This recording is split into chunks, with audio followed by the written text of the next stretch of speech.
264장 정결하게 하는 셈이.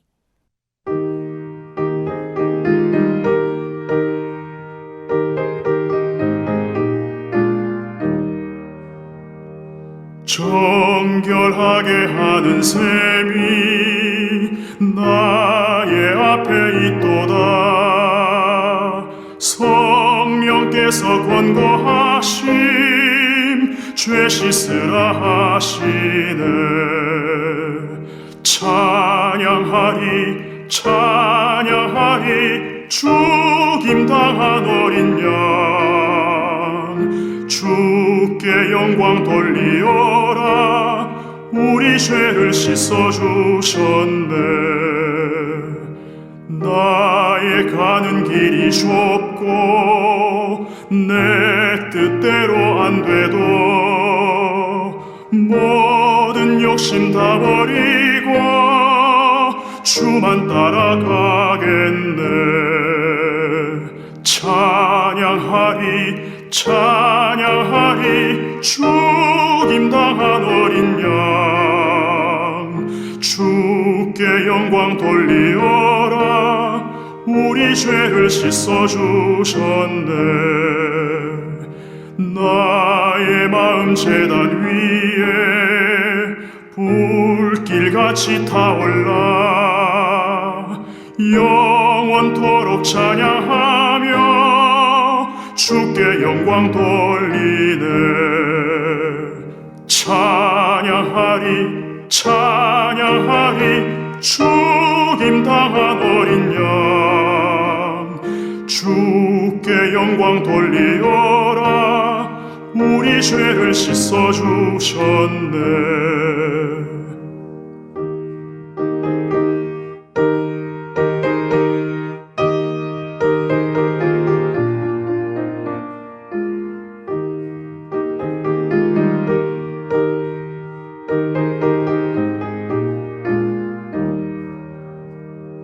한량없는 주의 은혜 나를 영접하셨네. 내가 지은 모든 죄와 허물 용서하셨네. 찬양하리 찬양하리 죽임당한 어린 양 주께 영광 돌리어라. 우리 죄를 씻어주셨네. 성부 하나님께 영광 성자 예수께 영광 성령님께 또한 영광 모두 돌려드리세. 찬양하리 찬양하리 죽임당한 어린 양 주께 영광 돌리어라. 우리 죄를 씻어주셨네.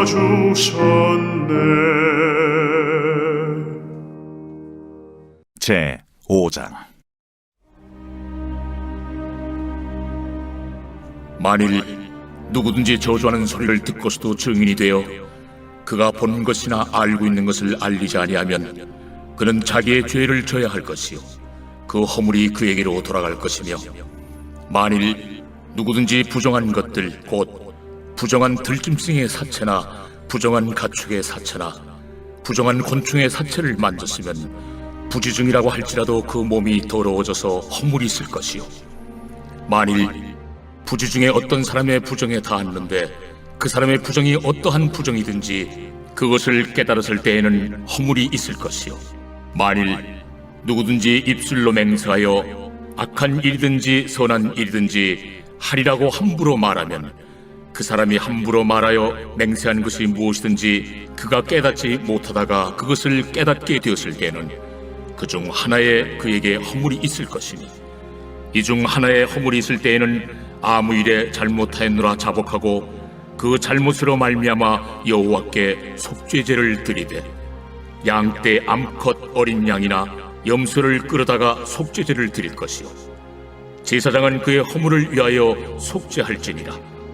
만일 그의 힘이 어린 양을 바치는 데에 미치지 못하면 그가 지은 죄를 속죄하기 위하여 산비둘기 2마리나 집비둘기 새끼 2마리를 여호와께로 가져가되 하나는 속죄제물을 삼고 하나는 번제물을 삼아 제사장에게로 가져갈 것이요 제사장은 그 속죄제물을 먼저 들이되 그 머리를 목에서 비틀어 끊고 몸은 아주 쪼개지 말며 그 속죄제물의 피를 제단 곁에 뿌리고 그 남은 피는 제단 밑에 흘릴지니 이는 속죄제.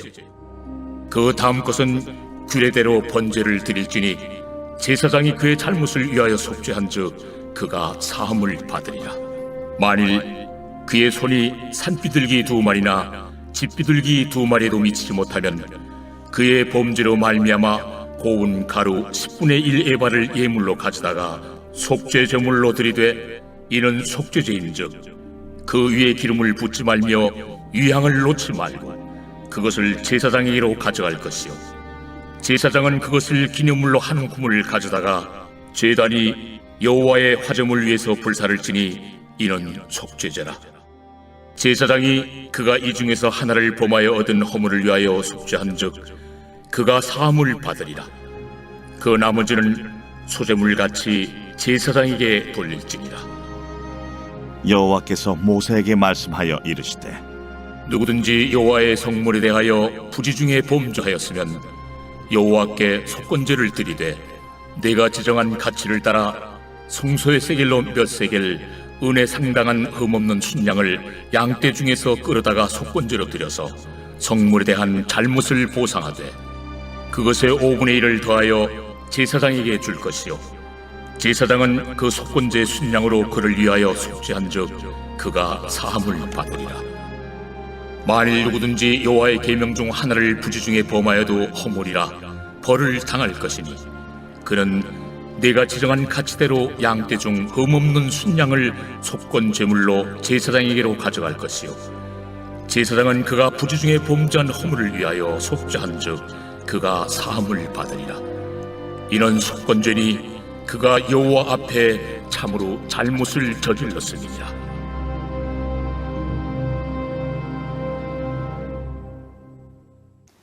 오늘도 하나님 앞에 진실된 마음으로 살아가며 거룩을 위해 힘쓰고 계시는 사랑하는 성도님들의 삶에 하나님의 은혜가 함께 하시길 간절히 소원합니다. 우리는 앞선 레위기 4장 말씀을 통해 속죄제에 관한 말씀을 함께 나누었습니다.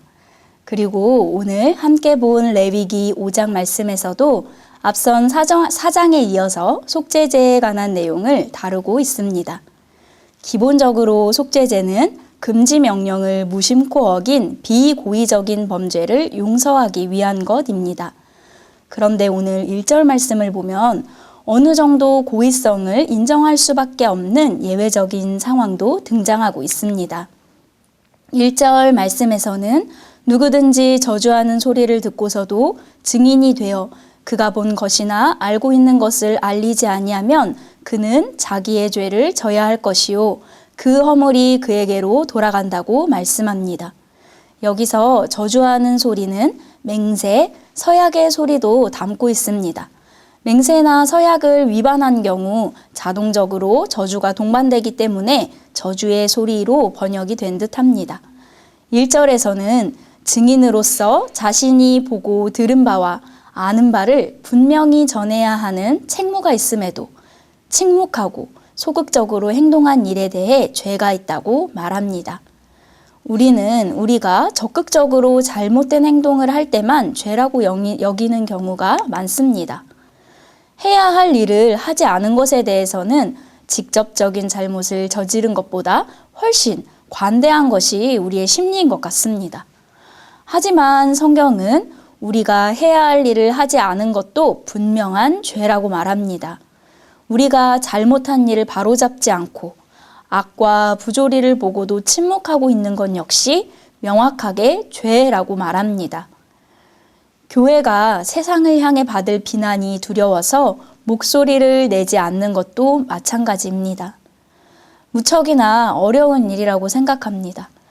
저 역시도 침묵하며 기다려야 할 때는 그러지 못하고 말해야 할 때 침묵하고 있는 제 자신을 종종 발견하곤 합니다. 그러나 하나님께서 우리를 이 땅에 보내셨을 때는 우리가 해야 할 일을 깨달아 우리에게 맡기신 사명을 적극적으로 이루시기를 원하십니다. 그러기에 우리에게 전부를 내어주시고 또 우리를 대속하신 우리 주님의 부르심을 모른 척할 수는 없을 것입니다. 바라기는 침묵과 방관자로서의 신앙인이 아니라 적극적인 태도로 이 땅의 복음을 위해 그리스도의 증인으로 살아가는 우리가 되기를 소망합니다.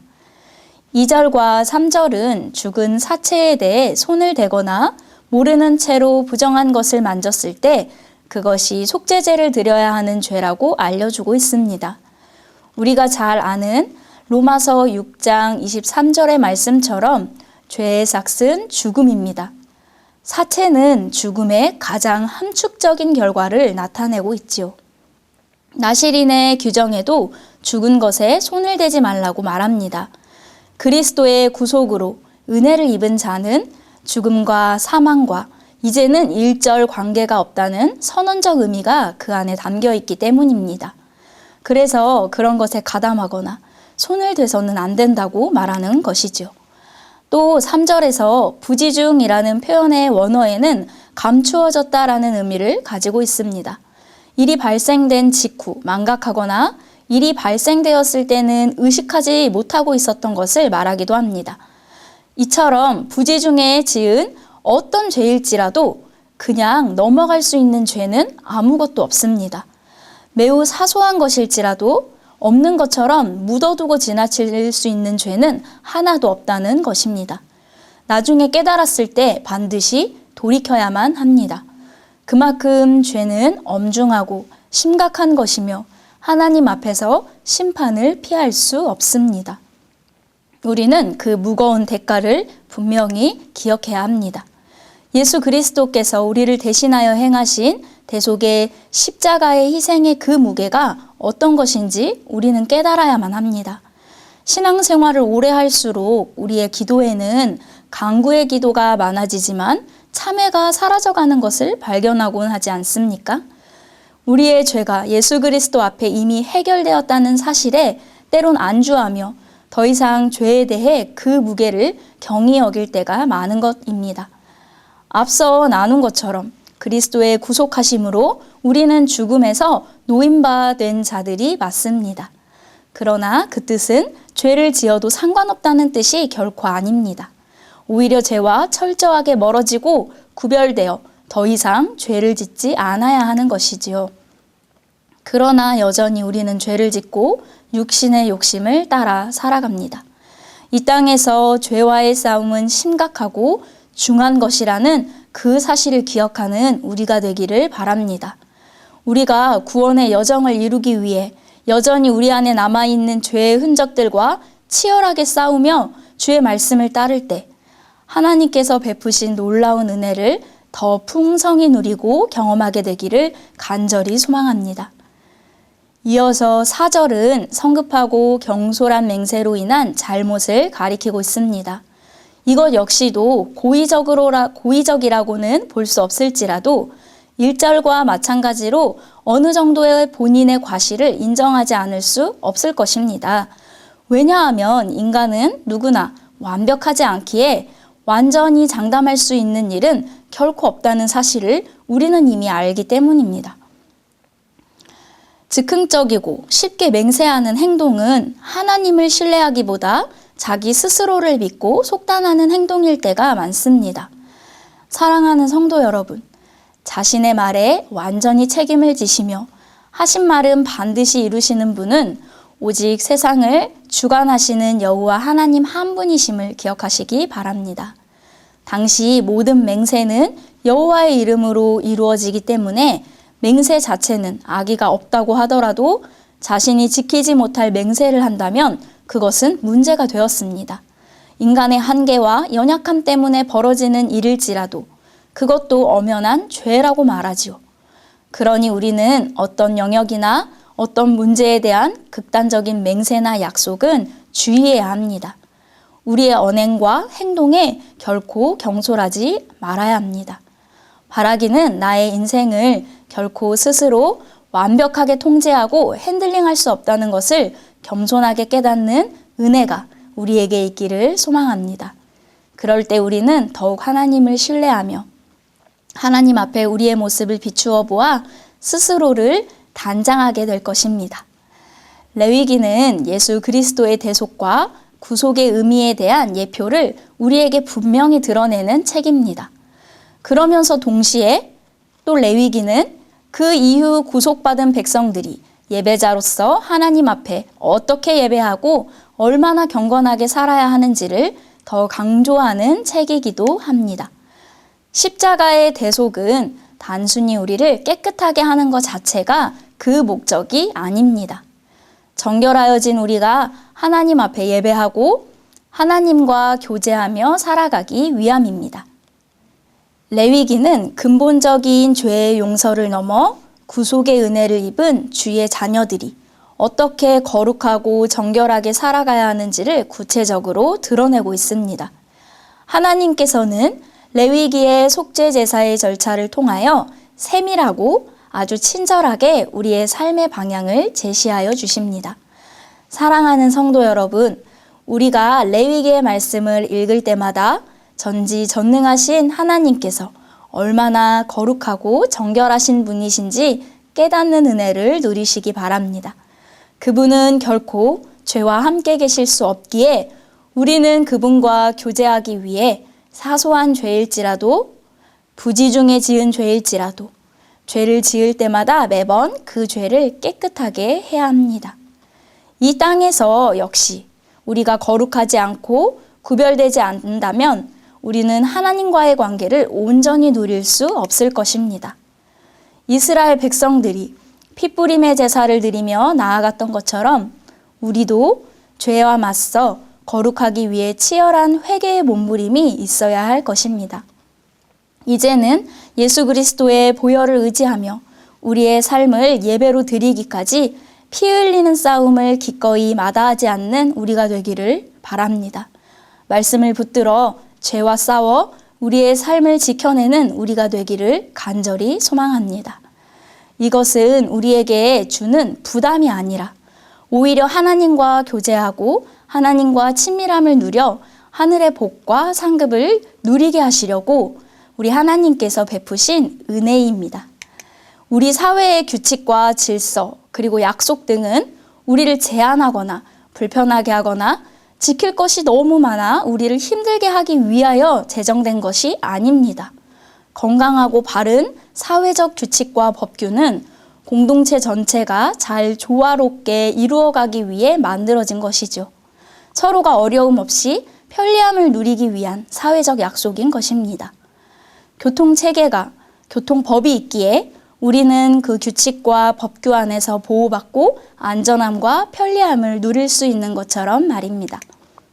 바라기는 하나님의 법을 지킴으로써 하나님께서 베푸신 은혜와 사랑의 보호를 누리는 저와 성도님들이 되시기를 간절히 소망합니다.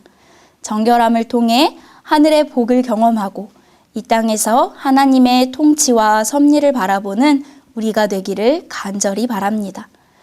마지막으로 7절에서 13절은 빈곤층을 위한 완화된 속죄제에 대한 내용을 알려주고 있습니다. 가난한 사람은 제물로 비둘기 2마리를 바칠 수 있었습니다. 하나는 속죄제로 바치고 하나는 번제로 바치는데 번제가 요구되는 것은 속죄제 중 제단에서 태우는 내장과 기름 부위를 그것으로 대신하기 때문인 것으로 보입니다. 먼저 속죄제의 비둘기를 잡아 피를 제단 곁에 뿌리고 이어서 번제의 비둘기를 잡아 피를 제단 아래 흘립니다. 속죄 제물의 비둘기 피를 처리하는 동작이 뿌리다인 것은 제단의 오염을 청소하기 위한 표현입니다. 비둘기를 잡는 방법은 레위기 1장 새 번제 부분과 동일하고 있습니다. 두 새의 몸통을 처리하는 부분은 본문에서 언급되지 않고 있는데 유대 전승에서는 번제물을 제단 위에 태우고 속죄 제물은 제사장의 몫으로 돌리는 것으로 설명하고 있습니다. 그 중에서도 12, 13절은 비둘기도 감당하기 어려운 최하위 극빈층을 위한 제물을 알려주고 있습니다. 그들은 고운 가루 10분의 1 에바의 소재물을 속죄물로 대체할 수 있었습니다. 밀가루 속죄제는 자신을 위해 드리기 때문에 기름과 향은 추가하지 않습니다. 피가 없는 제물인데도 하나님께서는 자신의 재량으로 곡식에 피의 효과를 부여하시면서 극빈자들에게 속죄를 위한 방편을 허락하여 주셨습니다. 설령 누구든지 하루 한 끼를 굶더라도 제사를 드릴 수 있도록 하신 것이지요. 반면 제물 없는 제사는 결코 없다는 사실 또한 알려줍니다. 분명한 대가의 지불은 필요한 것입니다. 이로써 모든 사람이 반드시 죄의 문제를 해결하기 위한 방편을 얻게 되었고 누구나 하나님과의 관계를 회복할 기회를 받았습니다. 하나님께서는 누구나 자기 형편대로 속죄 제물을 선택하여 제사를 지내므로 죄를 용서받고 하나님의 장막에 나아갈 수 있게 하시는 긍휼과 자비의 하나님이십니다. 신분이 높고 낮음이나 재물이 많고 적음이 정결함의 조건이 아닙니다. 진실한 회개와 하나님께 나아가고자 하는 마음이 정결함을 받게 되는 통로가 되는 것입니다. 사랑하는 성도 여러분, 우리는 제물과 제사로도 인정받지 못할 죄인이지 않습니까? 예수 그리스도만이 십자가의 제물이 되셔야 할 만큼 끔찍한 죄인인 우리가 구원을 받았다는 사실은 측량 못할 은혜임이 분명합니다. 그러기에 속전의 은혜와 사랑으로 주의 말씀을 지키게 될 책임을 우리는 분명히 느껴야 합니다. 주의 말씀이 죄라고 명하신 부분에 있어서 내가 경하게 여기는 부분은 없는가 나를 돌아보아야 합니다. 남들 다 하는 잘못이기에 나 역시도 둔감하게 반응하던 우리의 모습을 되돌아봐야 합니다. 기준이 다른 사람이 아니라 하나님의 정결하심이라고 생각할 때 우리는 죄의 문제를 직면할 수 있고 나의 내면을 살피게 될 수 있을 것입니다. 바라기는 그때 그분의 한량없는 긍휼하심과 사랑을 느끼며 기쁨으로 주의 법을 따르게 되는 우리가 되기를 간절히 바랍니다. 그리하여 정결한 자들에게 베푸시는 하나님의 무한하신 하늘의 복을 누리며 살아가는 저와 성도님들이 되시기를 간절히 소망합니다.